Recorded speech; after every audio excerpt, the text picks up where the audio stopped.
নমস্কাৰ welcome to Educare Assam কি খবৰ আশা কৰিছোঁ সকলো ভালে আছে গতিকে আসাম টেটৰ অনলাইন প্ৰক্ৰিয়া বৰ্তমান শেষ হ'বলৈ গৈছে সময় যথেষ্ট কম আছে আপোনালোকৰ হাতত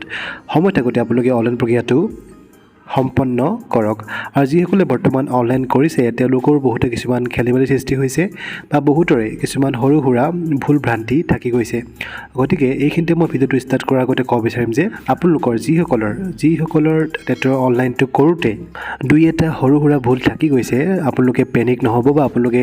চিন্তা কৰাৰ কোনো কাৰণ নাই যিহেতু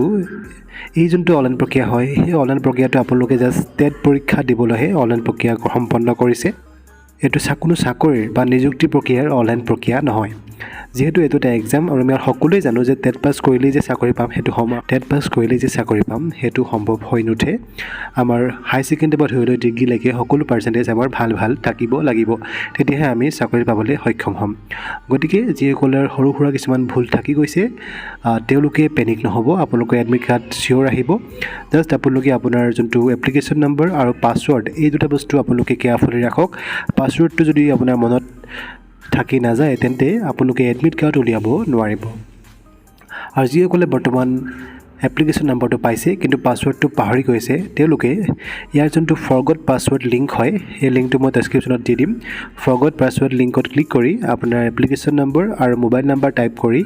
ৰিট্ৰাইভ পাছৱৰ্ড কৰিব পাৰি আপোনাৰ মোবাইললৈ এটা OTP আহিব সেই OTPটো টাইপ কৰি দিলে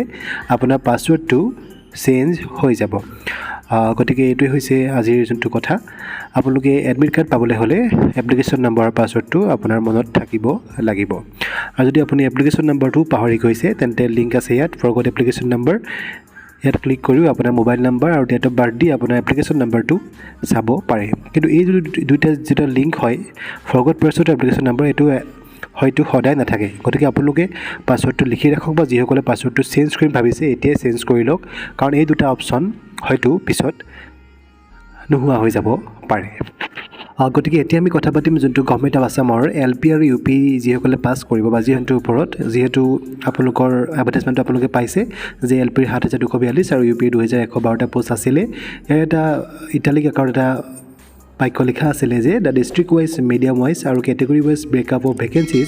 শ্ব'য়িং দ্য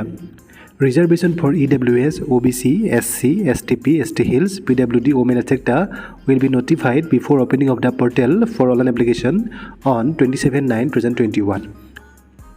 যিহেতু ২৭ তাৰিখ সমাগত আপোনালোকে ২৭ তাৰিখৰ পৰা অনলাইন কৰিব পাৰিব যিসকল অলৰেডি টেট পাছ কৰি থৈছে আৰু যিসকলে নতুনকৈ টেট দিব তেওঁলোকে যেতিয়া ৰিজাল্টটো প্ৰকাশ কৰিব হয়তো নৱেম্বৰত আপোনালোকৰ ৰিজাল্ট প্ৰকাশ পাব সকলে নতুনকৈ টেট পাছ কৰিব অক্টোবৰত হোৱা হয়তো আপোনালোকৰ নৱেম্বৰৰ লাষ্টৰ ফালে আপোনালোকৰ ৰিজাল্ট প্ৰকাশ কৰিব তেওঁলোকে ৩১ ডিচেম্বৰলৈকে অনলাইন কৰিব পাৰিব গতিকে ২৭ তাৰিখৰ পৰা অনলাইন ষ্টাৰ্ট হ'ব আৰু ২৭ তাৰিখে আপোনালোকৰ কাষ্ট ৱাইজ কেটেগৰী ৱাইজ